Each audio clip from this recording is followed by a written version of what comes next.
Hi everybody. Making sure everybody's on here. How are you this morning? I wonder if any of you practiced your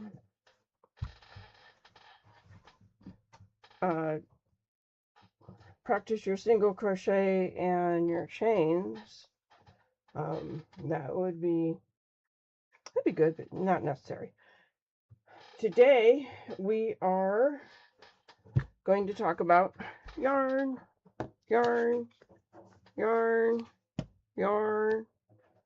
mean, think about, have you ever walked into a store, even a little store, by the way, but you walk into one of those big stores and you're going to go get some yarn because you're thinking maybe you want to do a,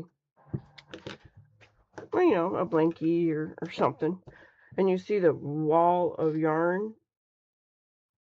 and yeah, and you're like, okay, so what do I actually get? I mean, there is fuzzy yarn, which is soft, and oh, I would love to make a blankie with that, or a teddy bear. There's beautiful specialty yarns, there's bright colors, there's all kinds of yarn. Well, this is for you today. I don't know about you, but I always go for anything sparkly. If it's sparkly, I kind of want it. I don't know why. All right. Did you know that if you actually go buy yarn that you don't have a project for, so you're just in the store and you see yarn and you think, oh, that's beautiful, I'm going to buy it. Did you know not only is that acceptable, it's called stashing, and it is another hobby that most of us crocheters and knitters and fiber artists do. We have a stash of yarn. Some people's are bigger than others. I think mine are in 1, 2, 3. I have 3 big Tupperware things full of yarn already, and invariably I go buy more. But today we're going to talk about the yarn. How to choose your yarn. Believe it or not, you should choose it not just on color. How to what the labels are saying, what kind of yarn there is,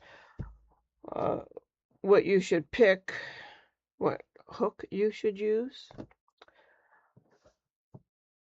I think that most of, if you've been crocheting a long time, hooks are something that you use with a yarn, and you kind of look at the label and it tells you what hook you should use. But when you've crocheted a long time, you find out what your tension is and how you crochet, so you know whether to go up or down on it.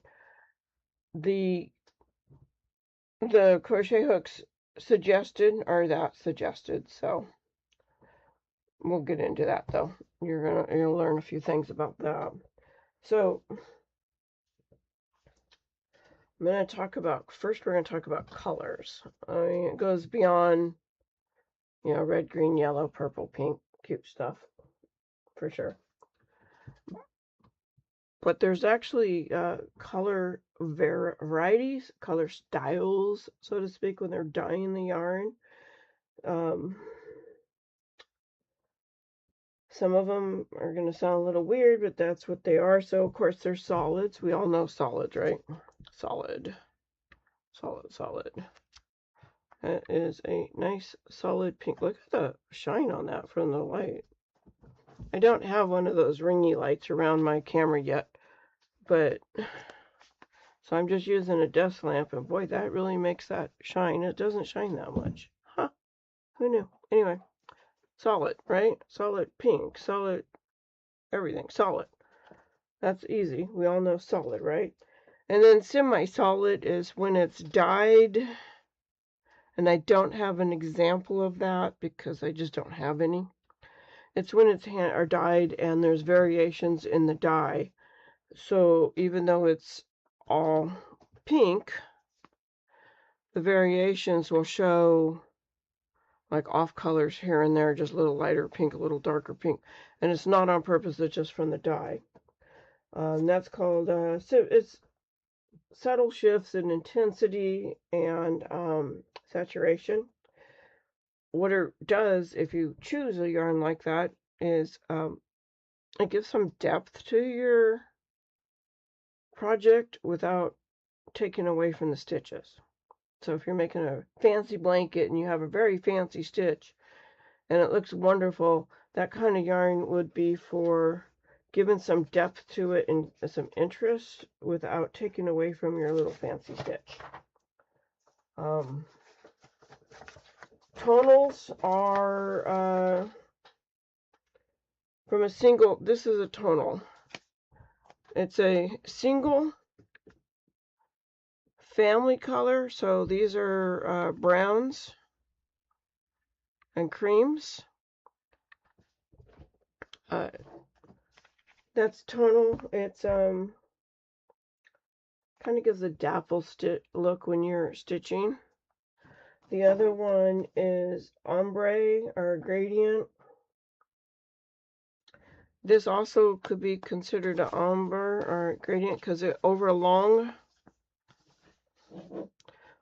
stitches it goes from the cream, and then you see the tans, and then the darker tans, and the so on and so forth. So it's a little bit longer of a swatch. This one is that one's almost, but this is more of a heather. Variegated.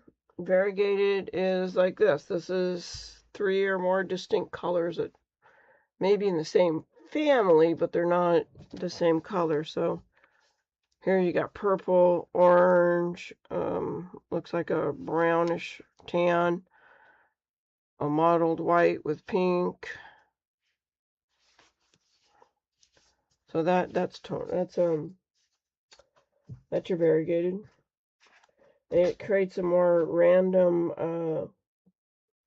mosaic or a yarn change on it. So you're not going to get a not going to get a long stretch of the same color. It's going to be more mottled.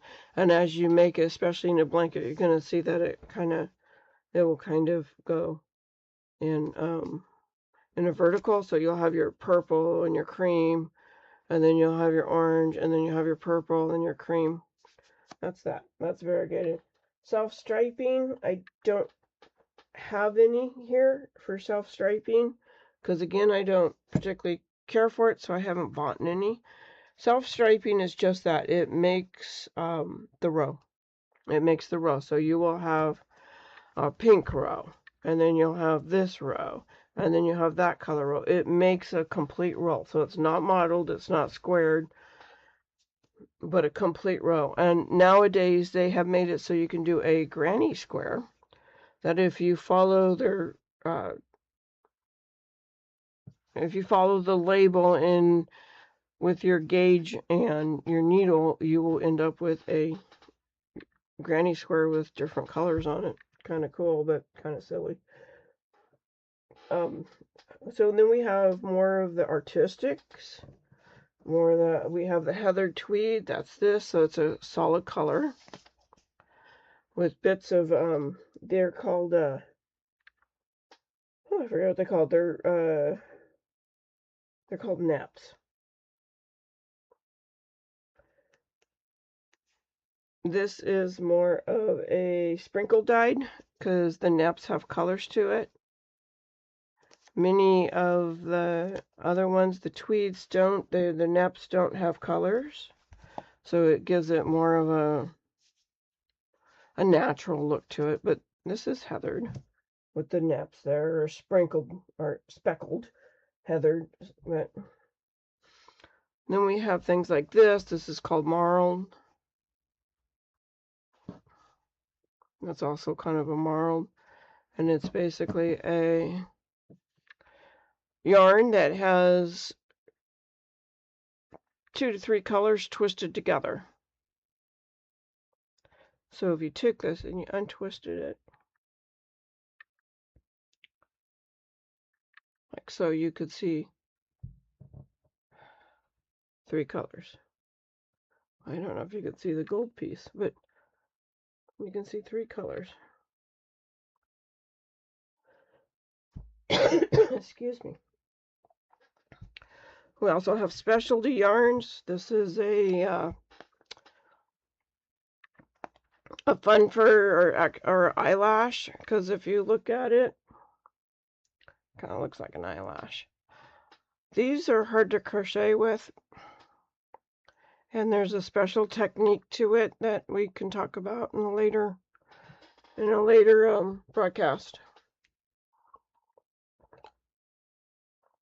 I don't use it very much. What I do use it for is actual eyelashes on my stuffies, because, you know, as you see,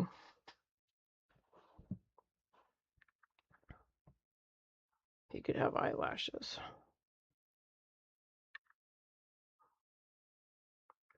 So we could be really silly and connect that and give him some, make him into a her or whatever, and give him eyelashes. So that's what I use that for. But this is your yarn. This, and then when we go into the types of yarn, so that's your colors. Your types of yarn, there's 3 main fiber types. Okay, animal, vegetable, and mineral, literally. So this kind of this for sure. These are some of your types right here. Okay, so you can kind of see the difference a little bit here. This one is a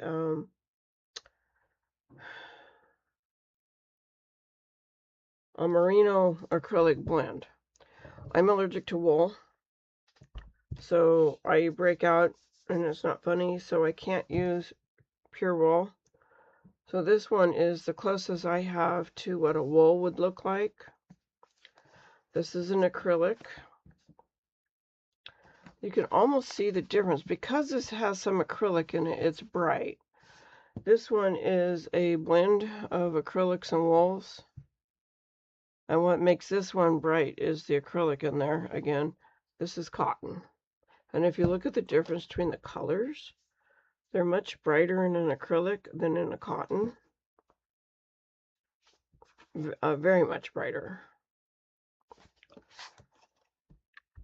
So, the synthetics, they're the mineral plastic group. Acrylic, nylons, polyesters. Love it because it is a budget friendly.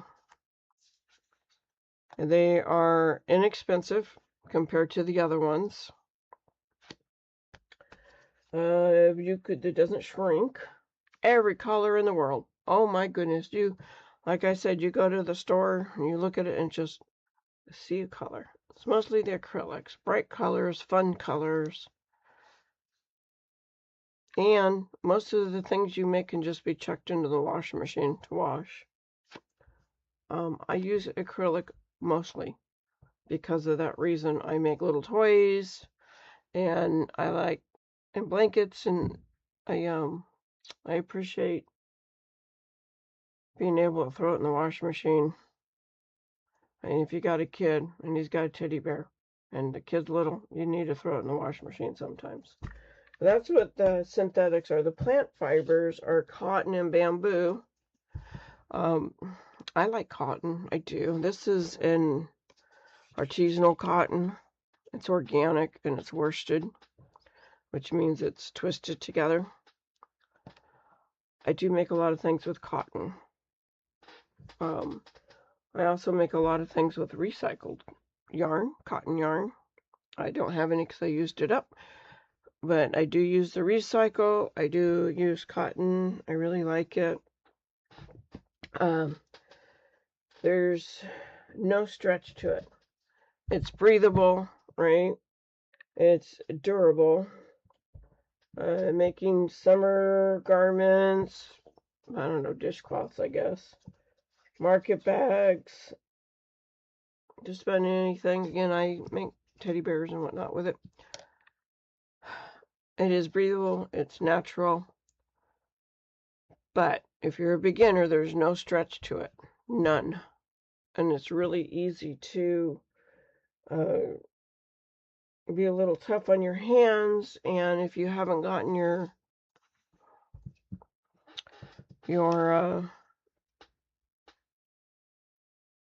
tension down correctly, it's going to be hard on you. So if you see this, I'll see if you can see it. There's really no stretch. Here, there's a bit of a give. There's some give to it.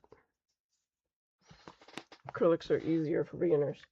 The other one, again, I am allergic to wool, so it's really warm. This is as close as I ever get to wool. The merino, it's really durable. It's warm. It holds the shape so beautiful. I wish I could use it. It has a natural elasticity, or like a boing, so a little bit of boing to it. You know, it's got a little bit. It's great for winter wear. The colors are usually pretty muted in a wool, though. You're not going to get these bright colors that you see in an acrylic. This is, see, even this, right? This has got a little bit, but it's you're just not going to see it. It's but those are kind of your yarns. They're all different kinds, and when you go look at it, like this thing here, this made an incredibly wonderful little teddy bear. But it's rough on the hands. There's just a little bit of give to it. And it was hard to work with. And it made a very small stitch, and I can show you that. Do you remember your slip knot? Like that. So I'm using an H hook here. And I'll show you why this was hard to work with. It is, when you're a beginner, it's very hard to see your V's on top. So to put it up and under for your next stitch, you can't see it. You just have to know. It's hard to see.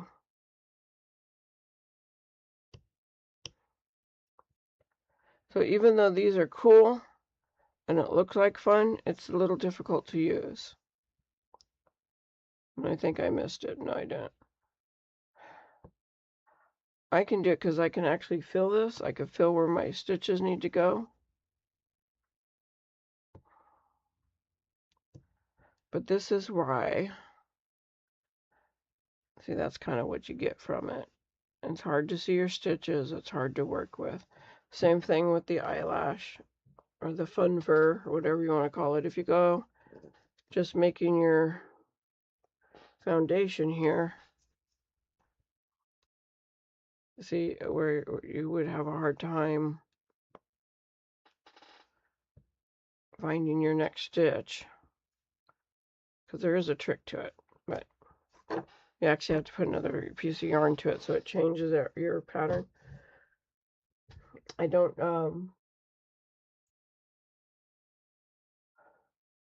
I'm not sure if I'm making any sense today. I have a little gravelly voice for some reason. I do not know why, but I do. So that, you know, those are kind of your animal fiber. You got your animal fibers, so you can get bamboo. Excuse me, animal fibers are sheep wools, alpaca, merino. Some people have been collecting fur from their cats and making yarn from their cat fur. the plant fibers or your cottons and your bamboos. Bamboo is great. I think it splits a lot, so that's just me. And your synthetics, your acrylics, your nylon, polyester. Acrylics are most of what you would find. When you go to the store, it's most of what you find. Like, again, it's inexpensive. I was going to go buy some wool for you all and just wear gloves to show it to you, but the dyed wool that I saw at the store was like $23 as opposed to a couple of bucks for an acrylic. You know, another great place to buy yarn is at secondhand stores, believe it or not. But if you go to a secondhand store, I'm going to suggest that you, and they have the yarn available to look at, I'm going to suggest you pull it. Because if it's old, it'll break, and you don't want that. I pretty much guarantee you don't want that. There's other specialty yarns. There's pure nylon yarn. It's more of a string. There is ribbon. I haven't seen ribbon yarn in years, but there is ribbon yarn. Just about anything you could put your crochet and hook in that's a strip or a string, you can use. All right. I don't see any questions right now, so that's good. All right. The next one, like, I don't know what else I could say about yarn other than don't be intimidated. Now that you know what type of yarns as a beginner, you probably don't want to go and grab these specialty yarns. They're going to be hard to see, hard to work with. You probably don't want them. We'll get rid of those ones. And whoop, and whoop. And my cat's going crazy right now. He's like, yes, yarn. These are fun.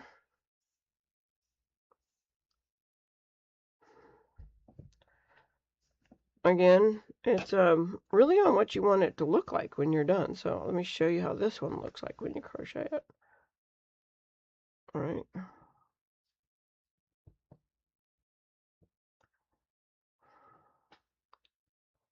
I will do a single crochet because you remember your single crochet? I think you do. Go like this. See, even this one's a little harder because I'm using a hook that's way too big for this yarn, but that's okay because I want to show you. So I don't know if you remember last week when we went over the crochet hooks and the sizes of crochet hooks, with H being the most common.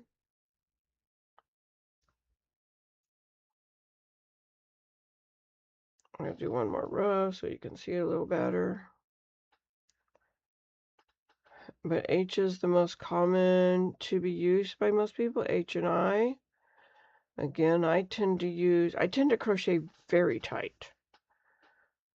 Like, I want it tight. So, and since I crochet loose, but I want my items to be tight because I want it to last forever when kids are playing with it, or even adults. You'd be amazed how many adults love my little animals. Right? So, that's kind of what it looks like.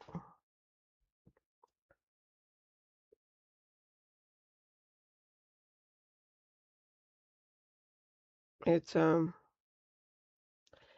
more muddled than you think it would be.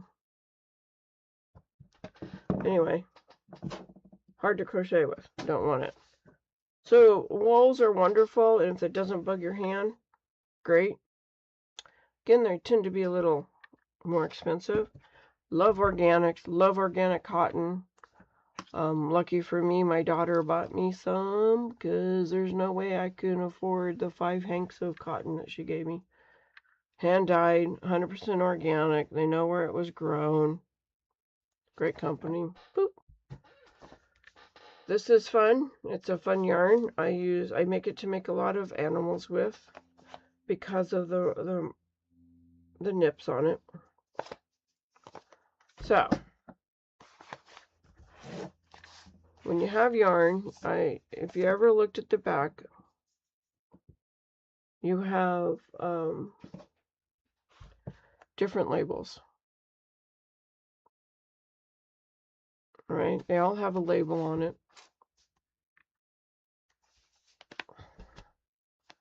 This one's labeling a little different because it's from Kramer is I believe it's a German company. And this is Yarn Inspiration, Karen, probably one of the more popular groups. I Love This Yarn's another one, Big Twist. It's a different company. But we look at our yarn labels, right? I show you all the different ones. I'll show you this one. It might be, let's see which one's easiest for you to see. This label's a little different.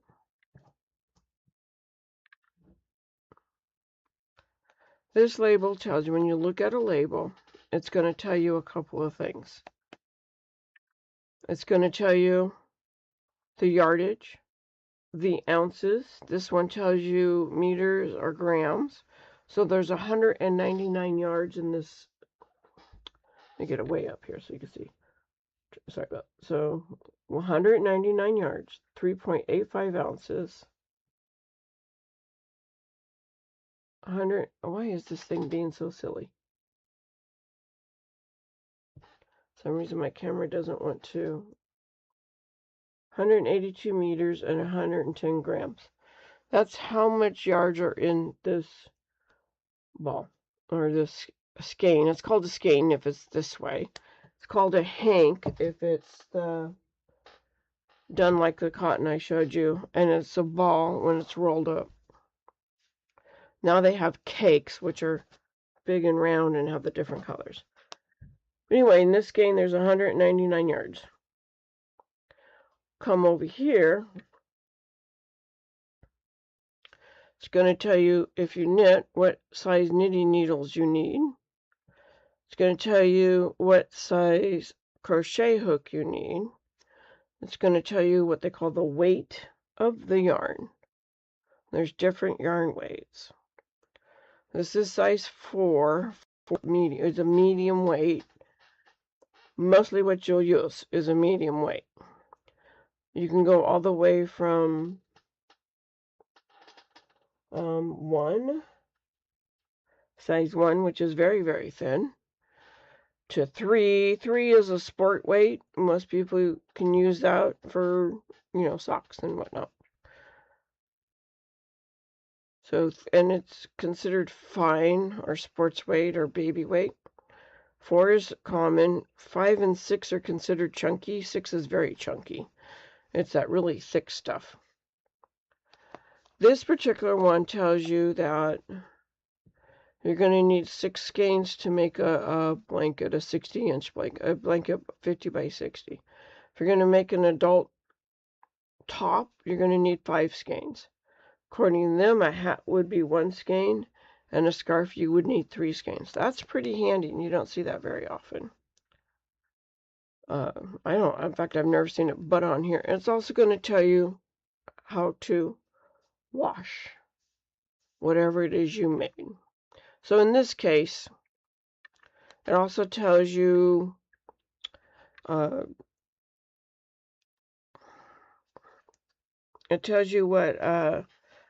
oh my goodness, I'm losing my mind. I'll go back to it. It tells you that you need a 24R or US 7 to 8 knitting needles. I don't knit. Crochet hook, they're telling you want a 7 or 17R. And a gauge, that's what I was thinking. Your 4x4 gauge, when you crochet, should have 14 single crochets to it.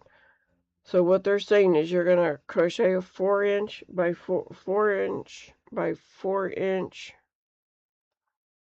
square, and you should have 14 single crochets. So that should be 14. 14 this way and 14 this way. So when you make the square, you have 14 that way and 14 that way. So 14 rows with 14 stitches in each one. So I'll go to another one that might be, so this again is a medium 4. Again, that's going to be your most common. This one is US 8 knitting needles.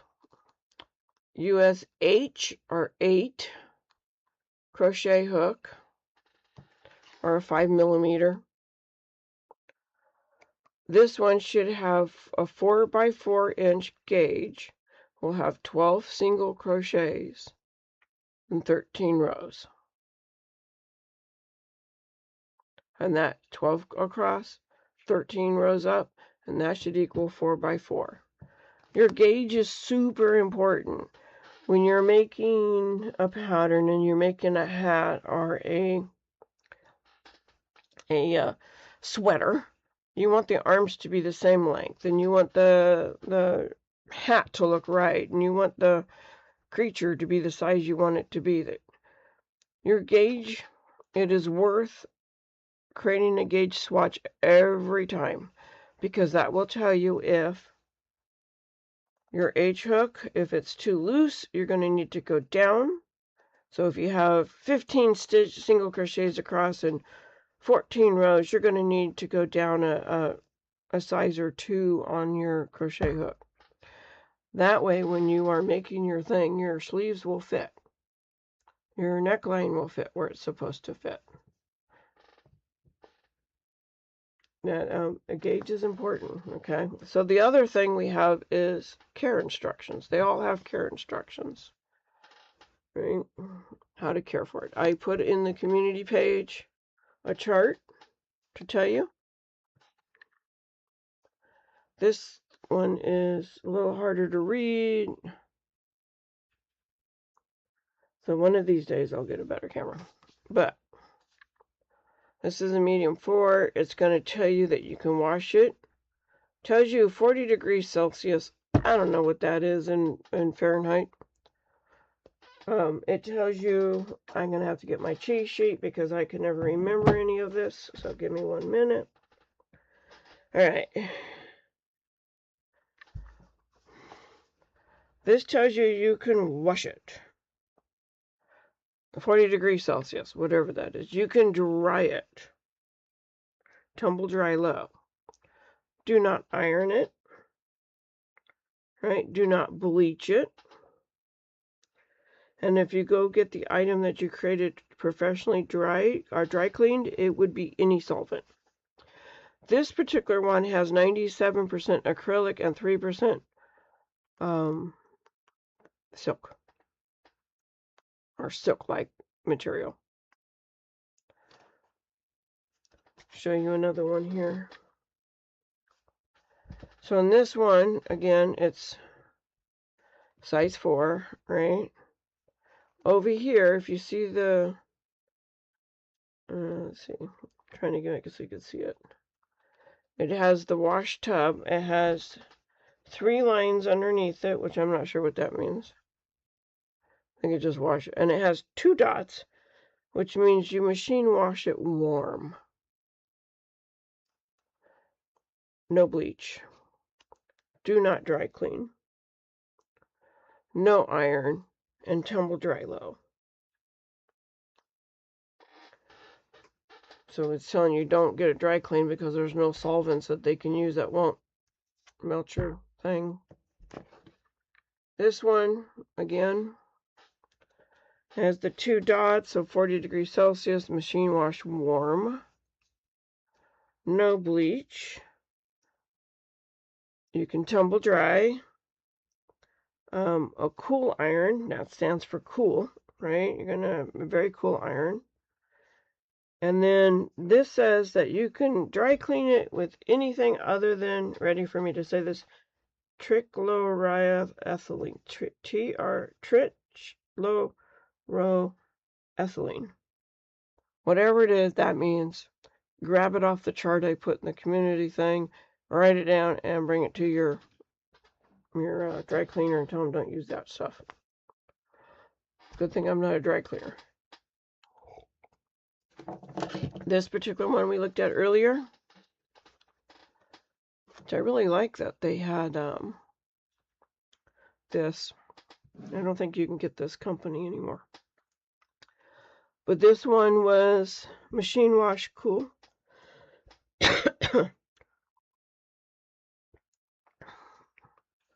Little cold water, low iron, cool iron basically. Don't bleach, do not dry, do not tumble dry, and lay it flat. You have to lay it flat to dry. I will tell you something though.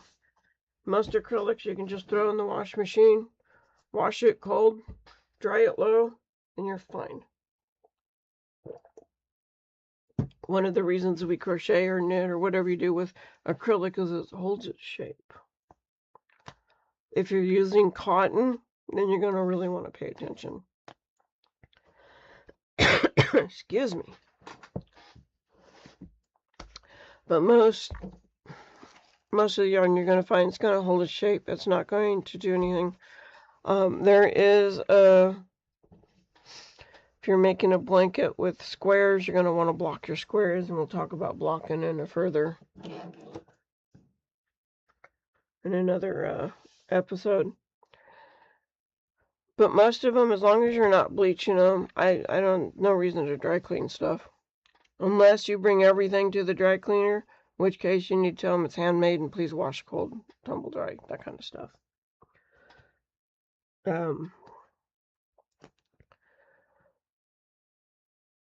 It holds its color.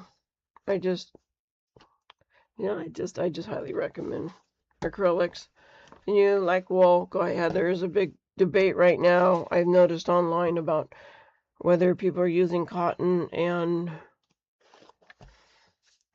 wool and natural fibers as opposed to acrylic because of landfills. I don't think I've ever had a lot of waste with my acrylic, and anything I have left over I end up making what I call a scrap blanket, just all the colors put together. So I think for the most part it's really, I don't know if it's an issue or not, but there is a big debate about that. And if you feel comfy, use cotton. It's really up to you what you use, or use real wool. It is a little more sustainable, I would think. I do use, I don't have any here, but I do use recycled yarn. So there is a company that does, you can look online. They do, they take all these little scraps that you have left over and put them together and create a beautiful colors of recycled yarn. It's a little more expensive, but I kind of like the idea. So anyway, that's our yarn for right now. So I'm going to talk about, I kind of mentioned it before, right? About the hook size, right? There's a Goldilocks rule, all right? Or the Goldilocks concept. It's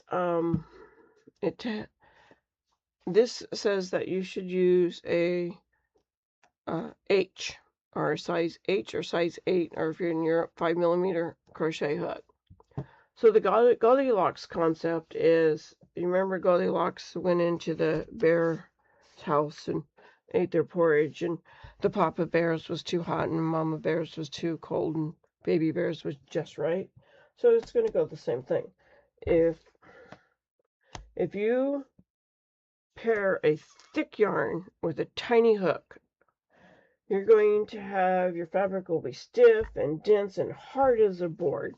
Great for structured baskets or plushies. You know, that's what I do, right? They're dense. Really bad for a scarf. The things that you want to flow, right? So that would be too small. Too large, I think I did one earlier, you're going to have with a massive hook. So if I take this yarn, that suggests that we use, again, a G hook or an H hook. And I paired it with an I hook. It's going to be loose. Your fabric will be super loose, floppy, and full of giant lacy holes. Might be cute with a shawl or something, but yeah, that's what you get. So that one would be too large. Just right is when you match your yarn with the right hook, and it just flows onto, size of this, just flows. I think I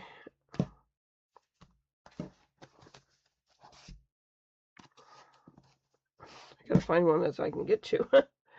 So when you match the right yarn, again, with the making the slip knot, right, and I'm crocheting with it, it grabs and it goes through perfectly. It slides on the throat and goes through, right? So when you do that, it just slides nice and easy. There's no fighting it. Unless you're me and then you're doing it to show people, then yeah, it's gonna fight. But it comes out just beautiful, right? So it's the Goldilocks, right? Just right. The just right hook will be super easy to use. You know, you think I would have started one of these.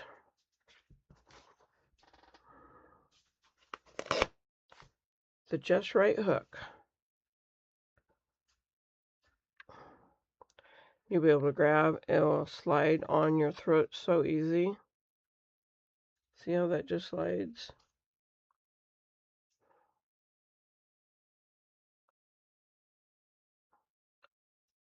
So that's the Goldilocks concept. If it's too small, if your hook is too small and you got that really thick stuff and you don't want it thick and unforgiving, go up a hook size. If it's super loose and floppy and you don't want that and it's like full of lacy holes and that's not something you want, go down a crochet hook size. And again, gauge is important. So if you are using the H hook, and you have, if you are using the H hook, I'll say it again, that's how many times can I say H hook, and you don't have 12 stitches across and 13 rows, your gauge is not proper. No matter what hook you use, no matter what the material looks like, you must have the right gauge or your patterns won't work out, unless they're a pattern that doesn't matter on the gauge. So that's our yarn for today. Again, I'll answer any questions. If you guys have anything that you need to ask, feel free.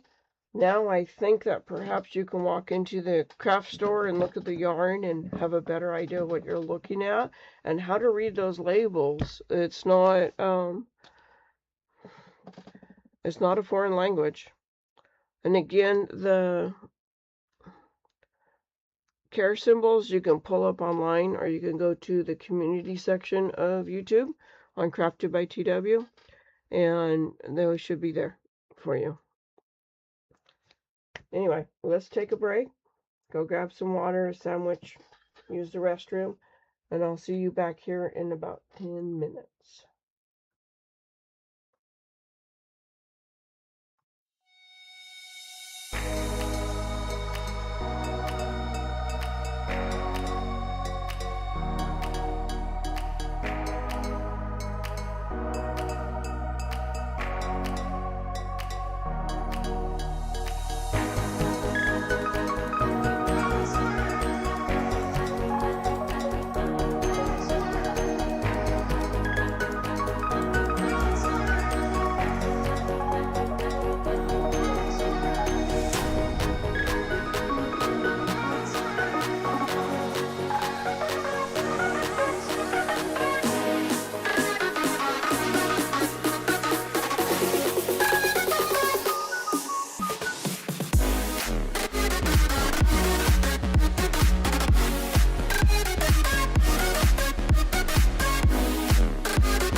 there. All right, welcome back. Hope y'all got a drink of water, something to snack on. So, this hour is going to be a, we're going to do a quick recap on what we learned last week, which was our slip stitch and our single crochet. So we made a chain, turned and did a single crochet. So we're going to talk about, let's do the, do you remember, I'm pretty sure, excuse me one moment, stop it. My cat is being very distracting at the moment. I apologize. Silly Texas. His name is Texas, and he's the man. He's can be silly. So what we're gonna do is, let me go back over. So just for in case you missed it, in case you forgot, we're gonna do a slip stitch. So a slip stitch is, we're gonna put the yarn around our hook. We're going to put the yarn the right hand side over the left hand side of the hoop. We're going to bring it under so it looks like that. We're then going to take our tail and we're going to put it through the circle so it looks like that, and then we're going to tighten. That creates a slip stitch. Okay, should be on there tight enough, but you still want your hook to slide. We're going to make a chain. So we got one loop on our, let me see if I can take the light over here. One loop. We're gonna hold it loosely over here because we don't want our tension too tight, right? We don't want to make it so tight it's hard to work with. We want it, we want it a little loose. Hold it loosely. Your tension will come from when you practice enough that your stitches are even. So you're gonna grab the yarn. You're gonna pull through. That's a chain, like that. Chain stitch, right? Do it again. Grab the yarn, pull over, pull through. Grab the yarn, pull through. Grab the yarn, pull through. Grab the yarn, pull through. We're going to turn, right? So our work is this way. We're going to turn our work this way. And we're going to go from the 1, 2. We're going to go to the second one. We're going to put our crochet hook under the V. This thing. Under the V. Grab the yarn, pull through the V. You have 2 loops and in. Okay. Let's see. Let me get this camera down. Okay.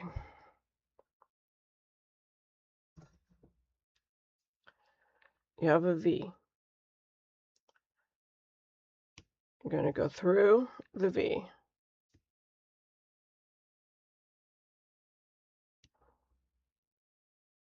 Looks like that. That's the back side.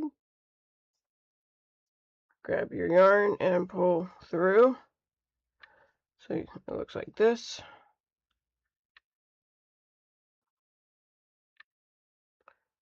Grab the yarn and pull through. So under the V,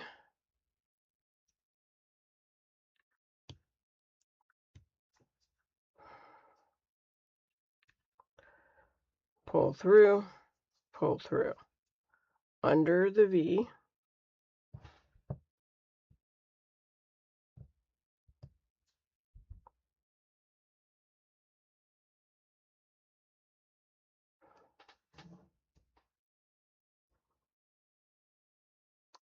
grab the yarn, pull under the V. You have 2 loops through.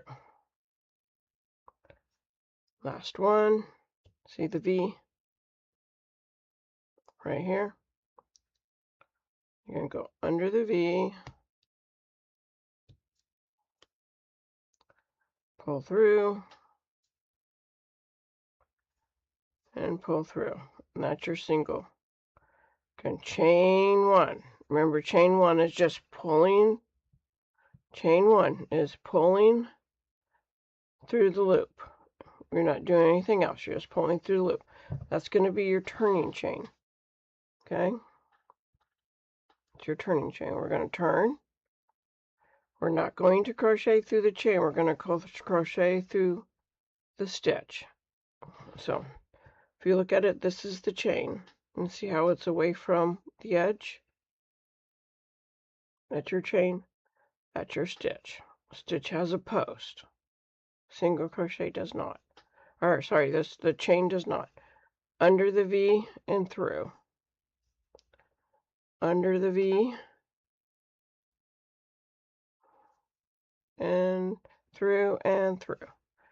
Ready? 1, 2, 3. 1, 2, 3. 1. That's how it looks.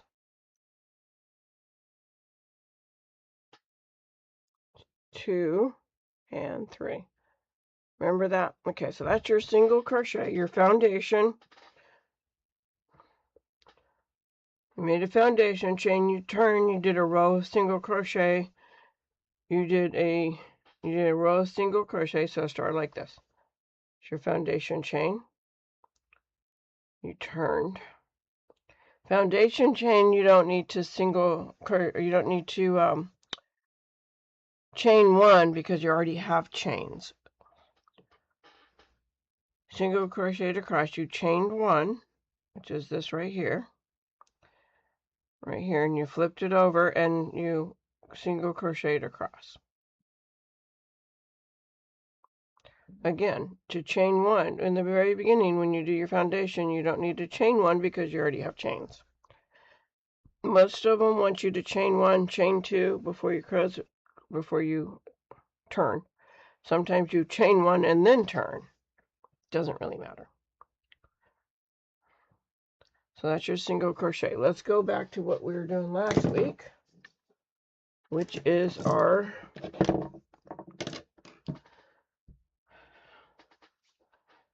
remember this? This is our rows of single crochet. I'm going to finish it here because we're going to do under and through and through. Under, through, and through. Under, grab, go through, and through 2 loops. Under the V, grab the through, and through. Under the V, grab everything, and through. Under the V, grab yarn, like that, and through. Under the V, grab the yarn, and through. All right, we're going to do a double crochet. And a double crochet is basically a stitch that is 2 single crochets put together. So, remember how we chained 1 to turn when we had a single crochet? We're going to chain 2 because our stitch is going to be taller.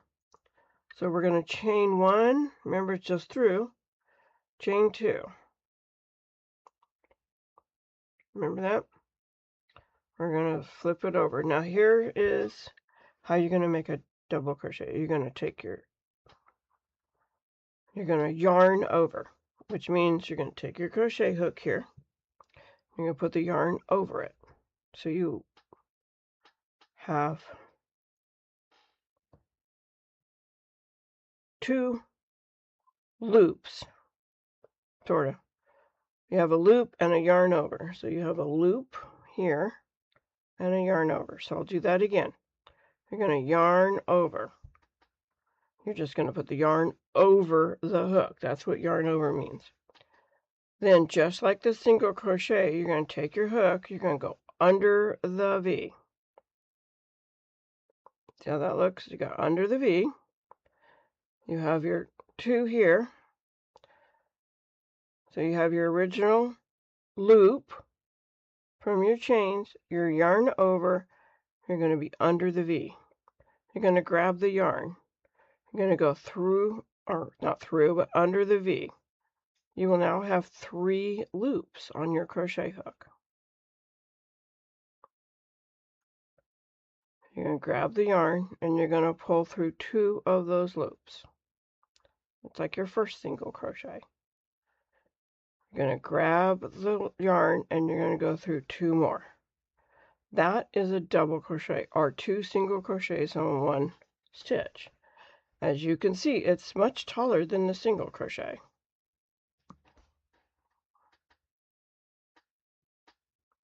So, we'll do that again. Yarn over. It doesn't really matter if you do it with a hook or if you do it with your hand. You can do it with a hook. You can do it with your hand. Doesn't matter, okay? I saw a video where they were very adamant that you use your hand and not the hook, but it's, I don't know. But whatever makes you happy. Take your hook under the V. So it looks like this, right?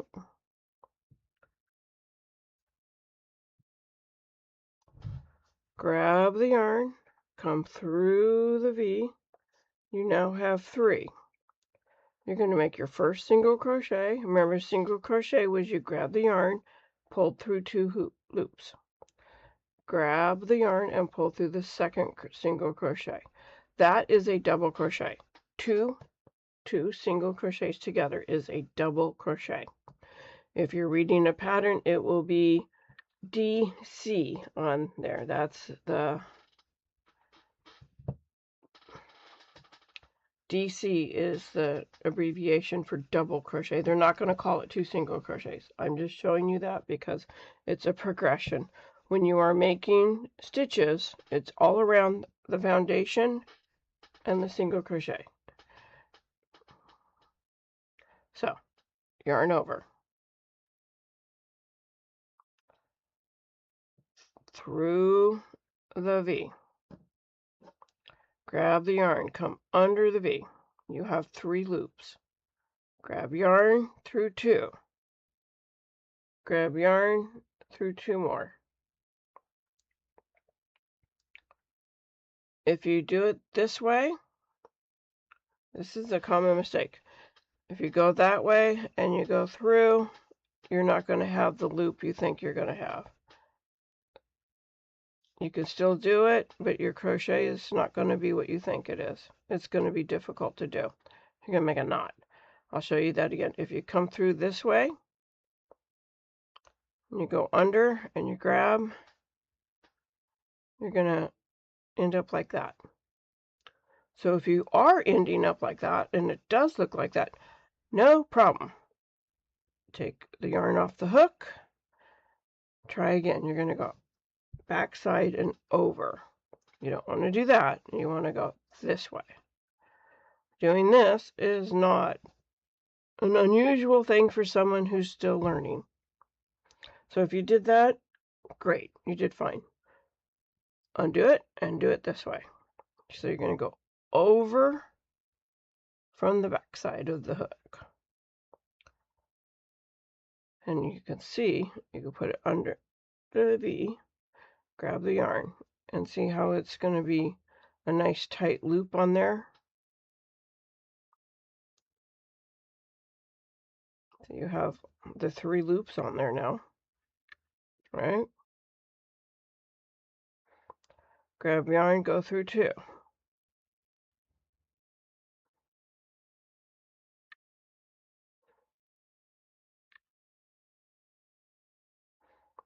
Grab the yarn, go through 2. Let's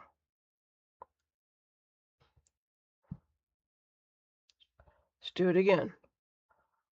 Over the hook, through the V, under the V, through 2 loops, through 2 loops. That's what it looks like. So if you remember your crochet anatomy, your post is much taller than your single crochet post. That's why it's called a double crochet. It's twice the size of a single crochet. It's 2 single crochets together, or twice the size of a single crochet.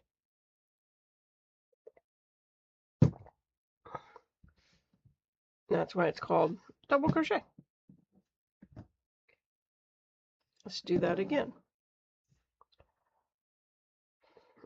Over from the back side, under the V, grab your yarn, pull it under the V, through 2 loops, through 2 loops, right?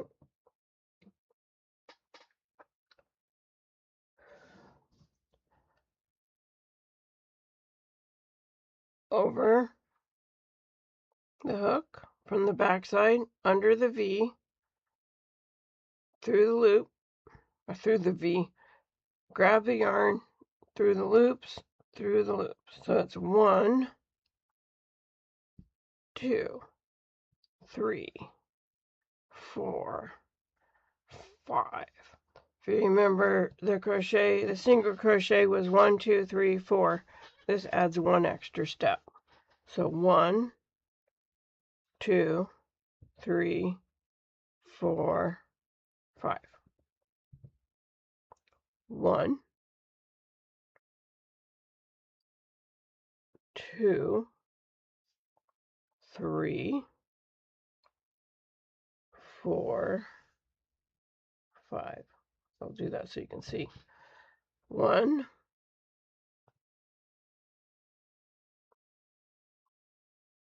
2, 3, 4, 5. 1, 2, 3, 4, 5.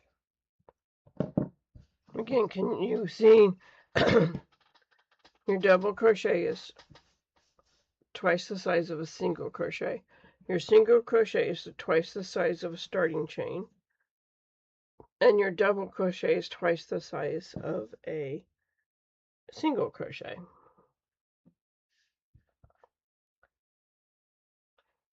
You can see more of the post and the spaces between the posts. It's easier to see the V's. They're a little bigger. Part of it is I'm crocheting a little looser so you can see.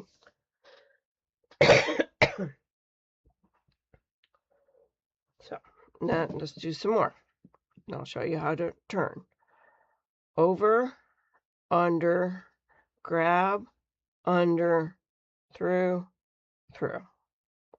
Over, under, grab, through, and through. Over, under, grab, through, and through.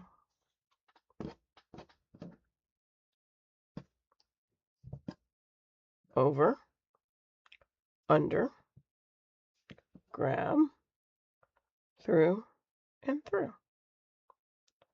Over, under, grab, through, and through.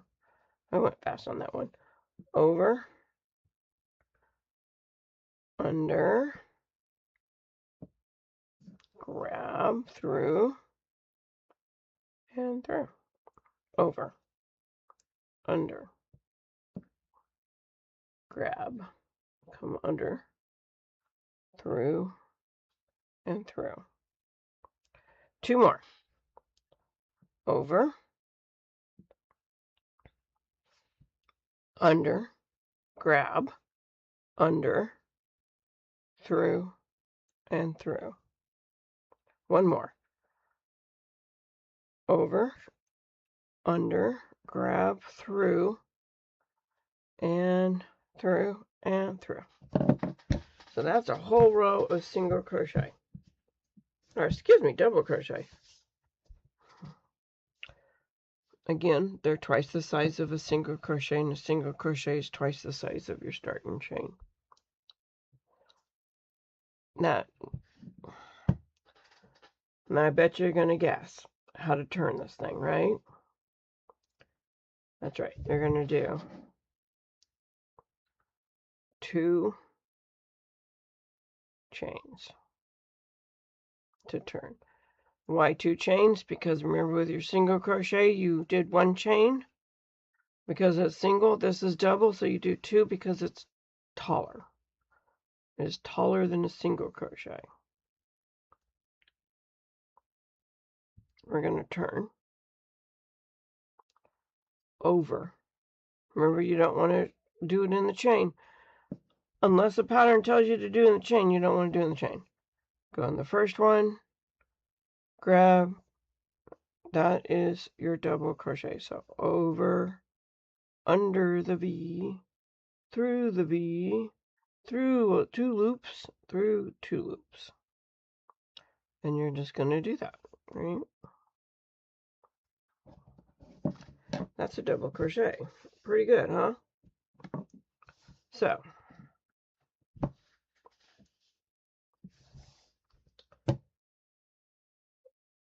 hopefully you've been practicing your single crochet.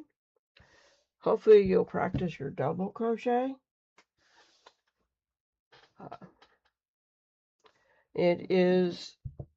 Practice really does make perfect. And there really is a logical progression to each stitch. You know, people say it's magic. It is not. It's very logical. It's very repetitive. Most of the patterns you'll find have very similar. They all have very similar verbiage because there's only so many stitches in crochet, and how you put them together is how you make your stuff. So the actual crocheting of a thing is not magic. It's an over, it's an under, it's a through and through and through. It's an over, it's an under, it's grab, go through, through, and through. It is repetitive. It is logical. A double crochet is twice the size of a single crochet. A single crochet is twice the size of I don't know if I should say twice the size.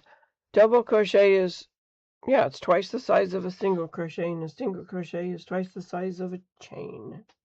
So you're doubling. Next week, we're going to be talking about triple crochet.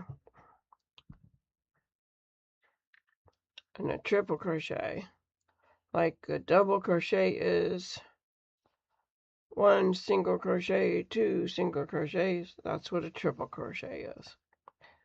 Feel free to try one. So I need to talk about something really important here. If you are a beginner or new to crochet, and you find that you went on YouTube or you went somewhere else and your sides are not even, they're not perfect, right? This one's not perfect. I did that on purpose. I used a smaller hook right here so I can show you. They're not even. They're not perfect. You went online to one of the 500 million different crochet groups, and they told you all these tricks. And you're like, what?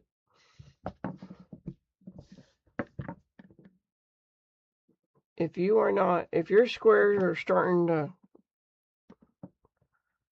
by doing this, you're starting to see that you're bowing, or it's starting to go to that side, or there's reasons for it. It's not because you messed up. It's not because you're a terrible crocheter. Actually, if you're losing stitches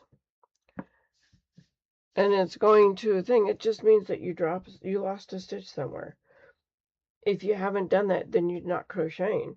It usually means you missed the very last stitch at the row, or you forgot a turning chain. Really. Embrace it. Embrace your triangle. You're doing awesome. This is beautiful, right? If it's starting to look like that, great. You are participating in an ancient art of crocheting, and you're new, and it's great. I mean, you're doing wonderful, actually. It's beautiful. Don't rip things out. You're learning the mechanics. You're learning how to... Well, here, I'll show you. Let's say we want to do crochet, double crochet, but you only do one chain, and you turn it, and you double over, you go over, you go under the V, you pull through, and you did all that right. And you do it again. And again. You only have one. See how that can start looking a little silly to you? See how you start going uphill there? Forget it. Just keep practicing. Go to the end. But know that you just did one. You just did one. What if you did none? What if you did no turning chain because you're like so excited? You're learning crochet and you can double crochet. So you flip it over and you go like this, and you go under the V, and you're learning. You go through the double and you go through the double and you do it again. You go, well, that was a little hard. I wonder why that one was so hard and this one's so easy, right? Again, see how it's going to create a problem for you? You're not going to have that straight edge. You know what that means? It means you're learning. It means you're crocheting. It means you don't have to rip it out. Just go to the end, remember your turning chain, and go. I don't see how you can mess it up. You're learning. How do you mess up learning? Today, we're running a little early to close today. Are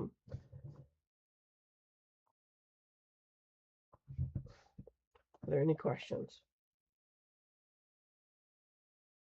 But today, no questions. Okay, so today you learned colors of yarn. What is a emerald? What is a nap? What is, a tweed? Solid colors, ombres, gradients. You learned all that today. Color, you learned about the type of fibers. You learned that we have your synthetics and your metals, right? Your minerals, basically. So you have your polyesters and your rayons and your acrylics. Excuse me. And the difference between all of them, you learned that your vegetables, your cotton and your bamboo don't really have that give. They don't have that stretch that your minerals do. And then the animals, which are your merinos and your alpacas and your wools and cat, which I think is really weird that people do cats, but they do cats. And dog fur. Why not, right? Bunny fur, whatever. Again, those are going to be a little different to work with as well. They are warmer, for sure, and they sit different. So you learned about those, and you learned how to read your label. What is a, the sizes of the yarn. Like, you don't substitute a medium 4. If the pattern, you're doing a pattern that calls for a size 6, do a size 6, don't substitute it. Size 6 is your chunky, size 3 is pretty thin. Size 1 and 2 are very thin, but 3 is like your baby yarn, sports yarn. 4 is your medium worsted weight. 5, it gets a little bit thicker, and 6 is chunky. I think they have even chunkier than that nowadays. Substituting a thicker yarn doesn't make your pattern go faster. It just makes it different. It makes it a bigger pattern. That's not what you think. So the size of the yarn matters when you read a pattern. You learn how to wash the darn thing if you want to or you care. Believe it or not, when I make blankies, I do wash them before I ship them off to whoever bought them. So you learned that today. You also learned, we went back over your single crochets and how a starting chain and your single crochet. And then you learned, so you got a starting chain and we did a few more single crochets, and then you learned double crochet. And as you know, double crochet is go over the hook, under the V, pull in a loop, pull through the V, grab the yarn, pull through 2 loops, pull through 2 loops. You learn that a double crochet is twice the size of a single crochet. So here's your single, there's your double. And a single crochet is twice the size of your starting chain. You learn that if it's not perfect size, you're doing great. Don't let those people on, I mean, you go to YouTube and it's like, oh, how to make sure your sides are super even, how to do this and how to do that. Well, you know what? You're learning. So it's okay. If you don't mess up, you won't learn. You won't, I mean, if you don't mess up, you're not crocheting. I've crocheted for, ooh, my hair, look at that, my hair got in the way. I've crocheted for ever, and I still mess up. You know? Best thing you could do is keep practicing. Next week we'll do a triple crochet. We'll talk about some more tools that you're going to need to have or might want to have, whether you use them or not. Is up to you. But there are some tools I think you're going to need, and it's going to be more than a crochet and a pair of scissors. You know, there are other things that are going to help you immensely, and I suggest you have them. But if you don't, it's okay too. You can still crochet with just a pair of scissors, a hook, and some yarn. Everything else that you see online is nice to have, but not necessary.